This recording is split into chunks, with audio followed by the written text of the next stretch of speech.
There's a buffet lunch will be waiting for us.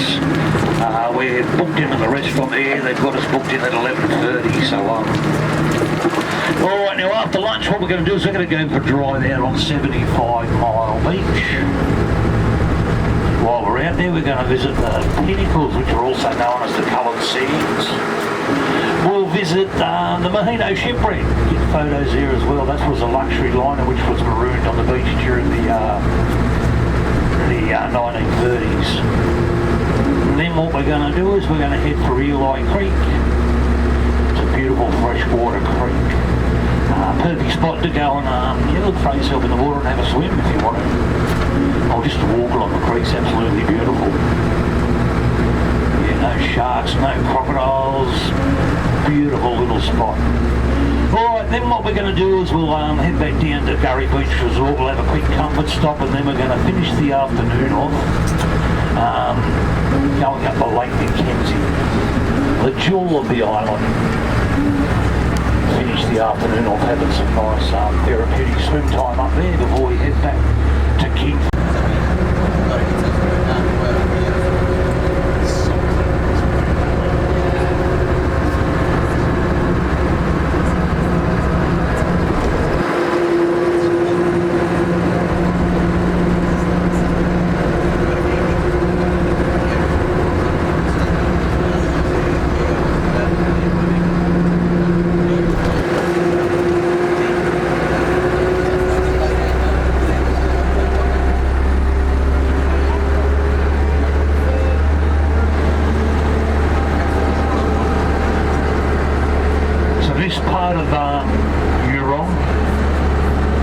Over the back there, that's all private establishments.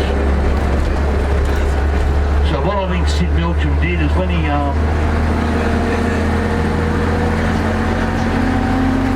first bought the big block of land, his plan was to build his resort, then sell off blocks at the southern end of the establishment.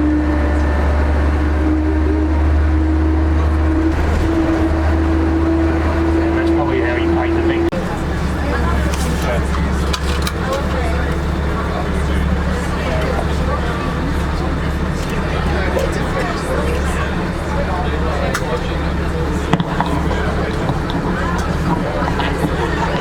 Guys, so let's go for our official drive on 75 Mile Beach. Tide's dropped down a bit more, which is wonderful. That's what we want.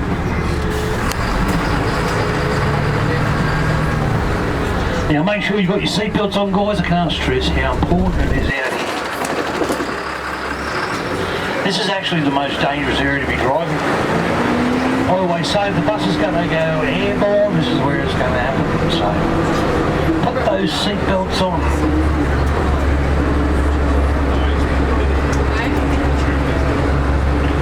Alright, so here it is, the official drive on 75 Mile Beach. That's the Pacific Ocean out to the right hand side there, that's the largest ocean in the world. It actually gets renamed the Coral Sea when you get up the northern end of the island. That's actually the start of the Great Barrier Reef up there. But we do have coral beds in Harvey Bay, but never become world-renowned snorkeling grounds because of the silt waters that come out of the two river systems, the Susan and the Mary River systems. You know, visibility's just not that great.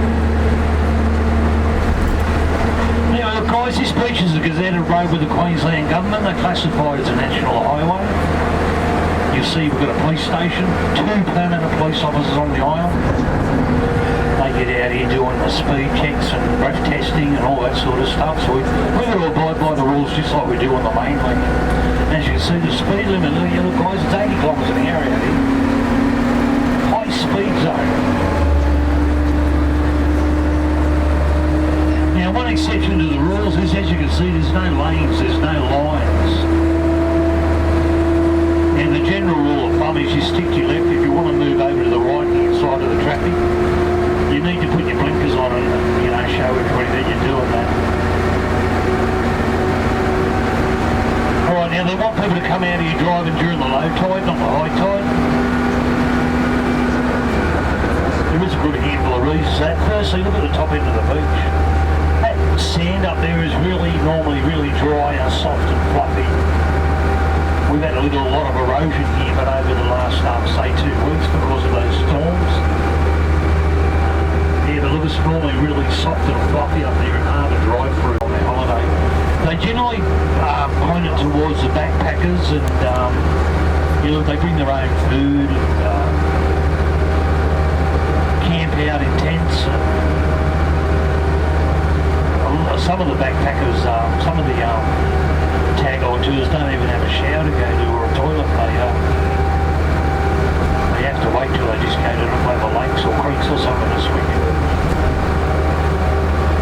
And when you're young, bud, that's all right. You can handle it.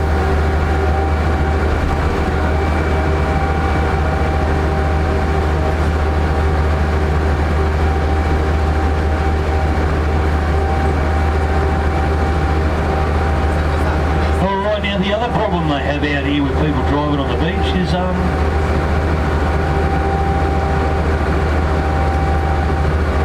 these freshwater creeks we've been crossing over.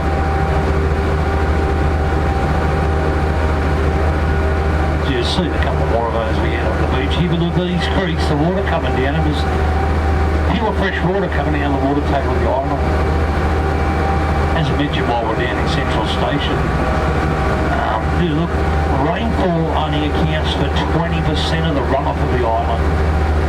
The rest is coming from the water table. Where ground levels drop lower, the water table level, and the water's just escaping from the area.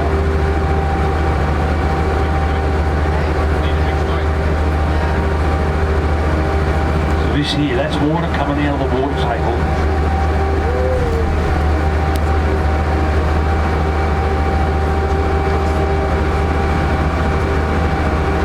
Anyway, so as that water escapes from the water table, it runs down the beach. It's another dingo coming up here, it looks like to me.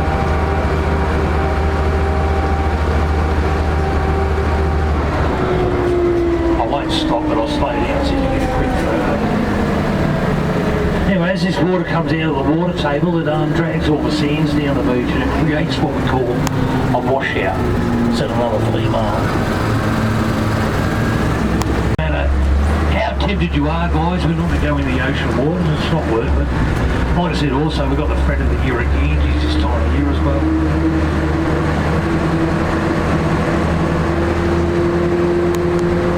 Those little jellyfish, you don't want to get stuck by one of them. Now guys, another thing I should mention is these rocks that we're driving around. You know, they're not a true rock form. Build up of microorganisms, a little bit of sand, a little bit of organic matter, compacted over a period of time to form something that looks like a rock.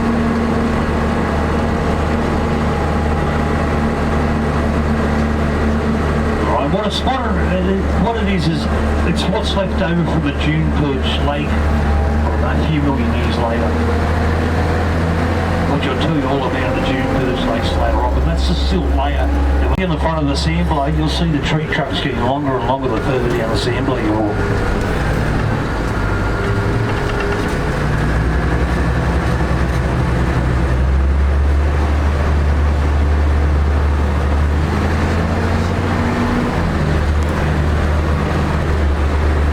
Now these sand blades, they move less than a half a metre a year. It takes the course of a few 100,000 years for the sands to get all the way across the island. Look, that's it, just move over into there, guys, you'll be all right. Stop it, it's all good.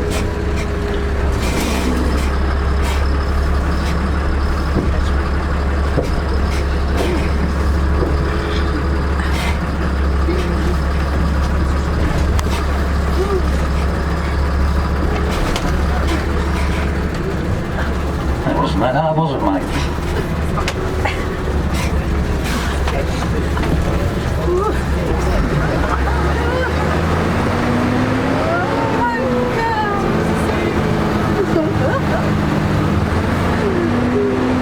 This is all coffee rock around here as well, guys. Anyway, yeah, look, so these sands, they are moving the sand blades across the island. The sand blades moving across the island. And you know what? They're still doing a lot of studies here, piecing together how the Earth's surface formed, what way it's headed. They say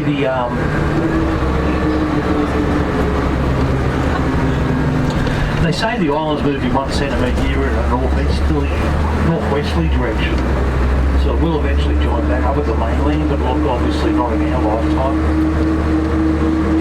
They say Australia's moving 1 centimetre a year in a northerly direction, so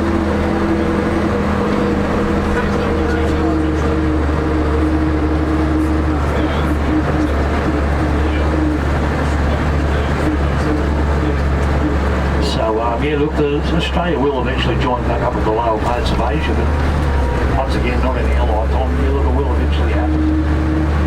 The tectonic plates are all still shifting. The Earth's surface, look, the Earth's still here. It's going to be totally different to what we know it is.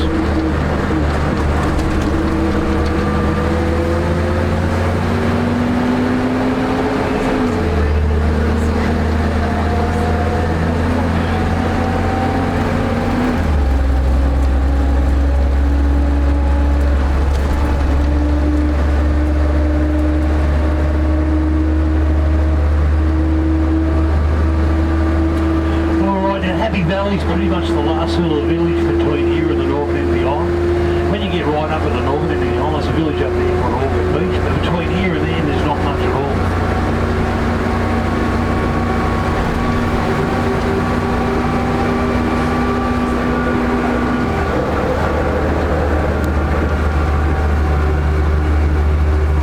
A couple of little private campgrounds, that's about it.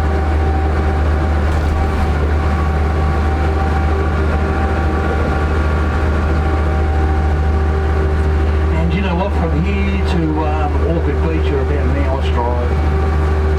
Long way away. Then if you want to get up the most northernest part of the island, which is Sandy Cape, it's about another hour's drive in a north and westerly direction.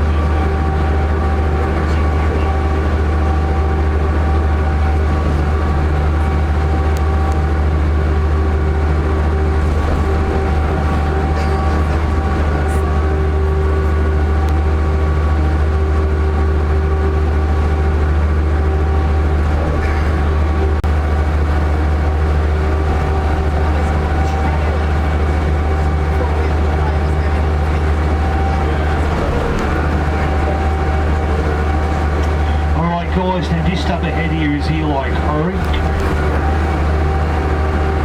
4.2 million litres of pure fresh water coming down this creek. There's a nice big white belly of sea eagle up there.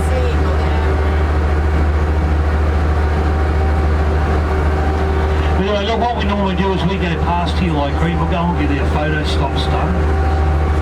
Then we'll come back to Kgari. So the more time we blow at the photos.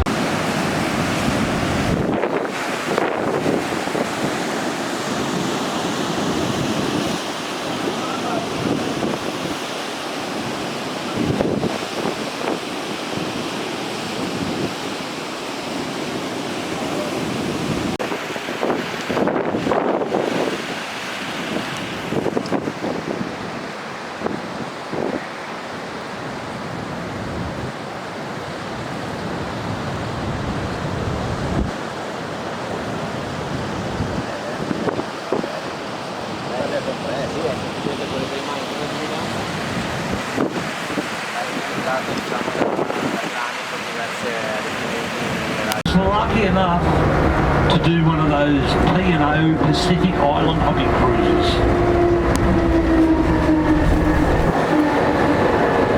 Alright, it was a few years before COVID hit, but anyway, look, if you ever get the chance to go up there and do one of them island hobby cruises up there, wow, what fun you'll have. But anyway, look, the captain kept announcing they were travelling at 16 knots. I figured the Mahino did 18 knots 100 years ago, so why are we only doing 16 knots nowadays? And you know what, the waters were that flat you could water ski on them. It was prime conditions. Anyway, look, I did get to ask the captain, and his answer was the optimum speed for a cruise liner is actually only 14 knots. He said that's for the comfort of the guests, so they're not getting flung out of their beds and spilling their drinks and everything everywhere. He said the thing is, but we're doing it 1,000 times. We moored it just north of Moon Point. That's where he came ashore. That's where he made first documented contact with a bunch of the people. He wrote they were a plump people who didn't wear much in the way of clothing in comparison to the rest of the Indians that he'd seen as he travelled up the east coast. Now he also noted the tall wood stands towards the centre of the peninsula.